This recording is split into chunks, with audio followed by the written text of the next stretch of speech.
पुण्यात आज संध्याकाळी 5 वाजता राहुल गांधींचा छात्रों की गूंज कार्यक्रमासाठी 42,000 विद्यार्थिनींची नोंदणी, 500 पोलीस अधिकारी आणि कर्मचाऱ्यांचा बंदोबस्त।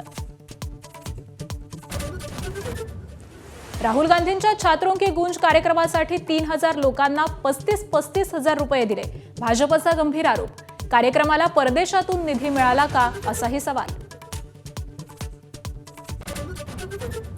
पुण्यातील छात्रों की गूंज कार्यक्रमाआधी मोठा राडा, सीओईपी कॉलेजमध्ये काँग्रेस आणि एबीव्हीपीचे कार्यकर्ते भिडले, पोलिसांच्या मध्यस्थीनंतर गोंधळ निवळला। 25 तारखेला मुख्यमंत्री फडणवीसांकडून महायुतीतले आमदार, मंत्री, नेत्यांसाठी स्नेहभोजन। फडणवीस महायुतीला मार्गदर्शन करण्याची शक्यता।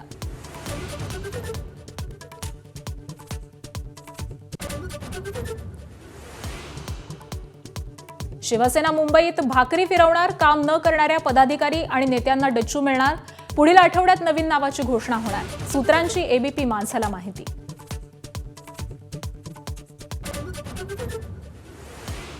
मुंबई मनपाच्या विद्यार्थ्यांच्या सहलीवरून नवा वाद, संघाशी संबंधित कॅम्पसमध्ये मनपाच्या शाळेतील विद्यार्थ्यांची सहलीसाठी बीएमसी तब्बल 2.46 कोटी रुपये खर्च करणार। आज पुण्यातल्या मोरगावात खासदार संजय राऊत यांचं रामरक्षा आंदोलन, राम मंदिर देणगी घोटाळ्याविरोधात राज्यव्यापी आंदोलन, 8ही विधानसभा मतदारसंघांमध्ये रामरक्षा रथ फिरवून जनजागृती करणार।